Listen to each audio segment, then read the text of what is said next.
Good evening students. இன்னைக்கு கிளாஸ்ல நம்ம என்ன பார்க்க போறோம் அப்படின்னா, இப்போ டிஎன்பிஎஸ்சிக்கு தேவையான டைம் அண்ட் ஒர்க் ரொம்ப முக்கியமான டாபிக். 3 to 4 கொஸ்டின் எக்ஸ்பெக்ட் பண்ணலாம். ஸ்ட்ரெயிட்டா நம்ம சம்முக்கு போயிடலாம். இதுல வந்து ஒரு 5 டைப்ஸ் நம்ம பார்ப்போம். அதுல இன்னைக்கு நம்ம பார்க்க போறது ஃபர்ஸ்ட் டைப். கொஸ்டின் எப்படி இருக்கும் அப்படின்னா, ஒரு நபர் ஒரு வேலையை குறிப்பிட்ட நாள்ல செய்யறாங்க. இன்னொரு நபர் அதே வேலை அப்படிங்கிறது ரொம்ப முக்கியம். சேம் ஒர்க்னு கொடுப்பாங்க. அதே வேலையை அவர் ஒரு சில நாட்கள்ல முடிப்பாரு. இப்போ கொஸ்டின் எப்படி இருக்குன்னா, இவங்க 2 பேரும் சேர்ந்து பண்ணாங்கன்னா இந்த ஒர்க்கை எப்ப கம்ப்ளீட் பண்ணுவாங்க, இதுதான் கொஸ்டின். ஓகே, இதுக்கு எப்படி அப்ரோச் பண்ணலாம் அப்படின்னா, இப்போ ஃபார் எக்ஸாம்பிள் ஃபர்ஸ்ட் கொஸ்டின் எப்படி அப்படின்னா, Raja can complete a work in 5 days. நம்ம கொடுத்துருக்க கொஸ்டினை டேட்டா இன்ஃபர்மேஷன் நம்ம எக்ஸ்ட்ராக்ட் பண்ணிடணும். இவ்வளவுதான் இந்த கொஸ்டினோட மேத்தமெட்டிக்கல் டேட்டா. இவ்வளவுதான். Raja can complete a work in 5 days. The same work can be completed by Suresh in 3 days. If they work together, the work will be completed in how many days? இதான் question. தமிழ்ல சொல்றேன். ராஜா என்பவர் ஒரு வேலையை 5 நாள்ல முடிக்கிறாரு. அதே வேலையை நல்லா நோட் பண்ணு. அதே வேலையை சுரேஷ் என்பவர் 3 நாள்ல முடிக்கிறாரு.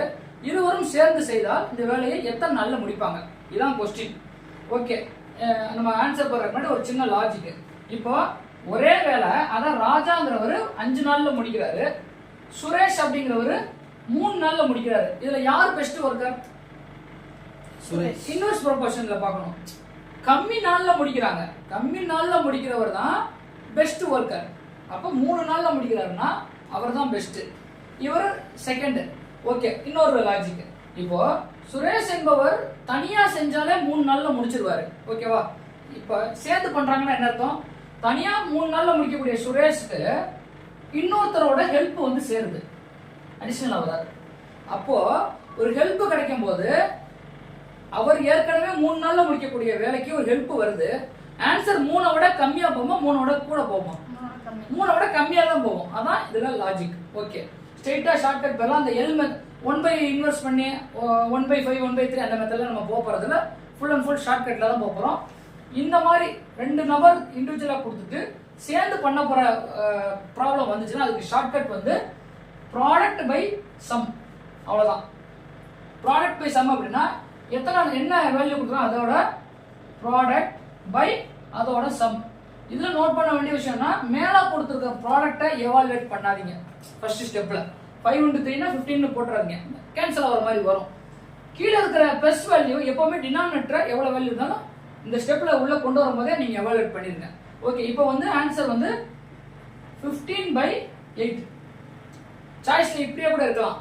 ஓகே, இப்படி இல்ல அப்படின்னா இது வந்து ஒரு இம்ப்ராப்பர் ஃபிராக்ஷன். இம்ப்ராப்பர் ஃபிராக்ஷன்னா நியூமரேட்டர் பெருசா இருக்கும், டினாமினேட்டர் சின்னதா இருக்கும். அப்படி இருக்க கூடாது. ப்ராப்பர் ஃபிராக்ஷனோட டெஃபினிஷன் வந்து numerator should be lesser than denominator. இதுதான் ப்ராப்பர் ஃபிராக்ஷன்.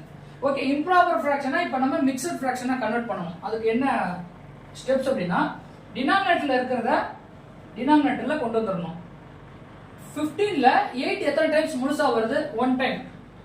பேலன்ஸ் இருக்கிற ரிமைண்டர் 7. அப்ப ஆன்சர் 17/8 days. ஓகேவா? ஃபர்ஸ்ட் மெத்தட் 2 இண்டிவிஜுவல் கொடுத்துருவாங்க, காம்பினேஷன் கேட்பாங்க, shortcut product by sum. Okay, அப்ப பாத்தீங்கன்னா நம்ம 3 டேஸ்ல சுரேஷ் இண்டிவிஜுவலா முடிச்சிருவாரு. இப்போ அவருக்கு ஒரு ஹெல்ப் கிடைச்சதுனால கிட்டத்தட்ட அப்ராக்சிமேட்டா 2 டேஸ்ல முடிக்கிறார். 17/8 னா 2 டேஸ்க்கும் குறைவான நாள்ல முடிச்சிடுறாரு. ஓகே, நெக்ஸ்ட் क्वेश्चन சொல்லுங்க. If A completes a work in 3 days, A complete a work in 3 days. B completes the same work in 6 days. 6 days. A and B. அவ்வளவுதான். क्वेश्चन எனக்கு அவ்வளவு போதும். இந்த டேட்டா போதும். A and B அதான் 2 பேர் சேர்ந்து பண்ணா எவ்வளவு வர்க் எவ்வளவு நாள்ல படிப்பாங்கங்கிறது. ஷார்ட்கட் என்ன? Product by sum. இப்போ நான் போன சம்ல சொன்ன மாதிரி மேல இருக்க வேல்யூவை ஏன் எவாலுவேட் பண்ண வேணாம்னு நான் சொன்னேன்னா இப்போ இந்த ஸ்டெப்ல நமக்கு புரியும். ஓகே, இதுக்கு ஷார்ட்கட் வந்து 3 into 6 by கீழ 3 plus 6 எவாலுவேட் பண்ணிருங்க. 9. இப்போ கேன்சல் பண்ணலாமா? 1 पर 3 10 6 2. அப்ப ஆன்சர் 2 days. இப்போ நான் கேன்சல் பண்ணும்போது ஸ்லாஷ் எந்த பக்கம் யூஸ் பண்றேன்னு பாத்துக்கோங்க. இது மேத்தமெட்டிக்கல் ரூல். ஒரு நம்பர் அடிக்கணும்னா மேல என்ன பேட்டர்ன் அடிக்கணும் அதே பேட்டர்ன்ல அடிக்கணும். அடுத்த செட் போகும்போது ஸ்லாஷஸை மாத்திக்கணும். அப்பதான் ஒருத்தங்க புதுசா ஒருத்தங்க பார்க்க, இப்போ நமக்கு தெரியும் நம்ம இதுதான் அடிக்கணும்னு. நெக்ஸ்ட் இன்னொருத்தவங்க பார்க்கும்போது அவங்களுக்கு நம்ம இண்டிகேட் பண்றோம், இந்த ஸ்லாஷ்க்கு இந்த நம்பரை நான் கேன்சல் பண்ணியிருக்கிறேன், இந்த ஸ்லாஷ்க்கு இந்த நம்பரை கேன்சல் பண்ணியிருக்கிறேன் அப்படின்னு நமக்கு தெரியும். ஓகே 2 days ஓகேவா நெக்ஸ்ட் 2 days நோட் பண்ணிட்டீங்களா next If A completes the work in 20 days, A completes the work 20 in days. 20 days. B? B completes the same work in 5 days.